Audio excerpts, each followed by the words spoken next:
अगर आप सब चाहते हैं जीतराज प्रेमी के वीडियो आप सब तक पहले पहुंचे तो लाल बटन को दबाकर चैनल को सब्सक्राइब जरूर कर ले और साथ में बेल आइकन को दबाना ना भूलें। आ गया है जीतराज प्रेमी चैनल पर 2021 के वीडियोस आप सबके बीच। अगर आप सब चाहते हैं जीतराज प्रेमी चैनल की वीडियो सबसे पहले पहुंचे तो चैनल को सब्सक्राइब कर लो और साथ में बेल आइकन को दबाना ना भूलिए। आपका नाम क्या है? मेरा नाम जीतराज प्रेमी।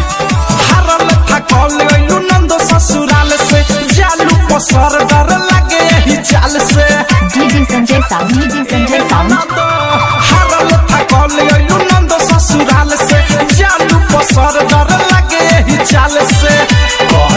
साउंड बेग खूटिए पटानी सुतल मुहला एक हननद सुतल मुहला एक हननद तोप के उठंगी सुतल मुहला एक हननद तोप के उठंगी सुतल मुहला एक हननद।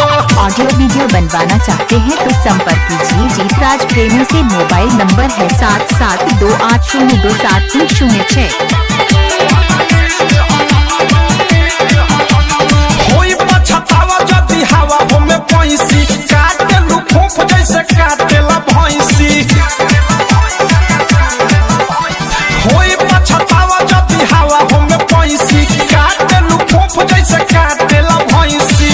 सुधा नाही रहे तहारा बिछाना जानी धानी सुतल मुहला एक हननद सुतल मुहला एक हननद तोप के उठंगी सुतल मुहला एक हननद तोप के उठंगी सुतल मुहला एक हननद।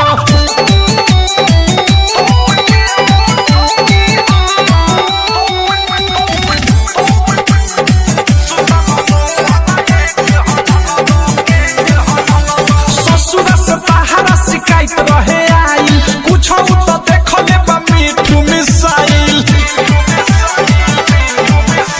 ससुर से तहारा शिकायत रहे आई कुछ तो देखले बा अनुराग मिसाइल।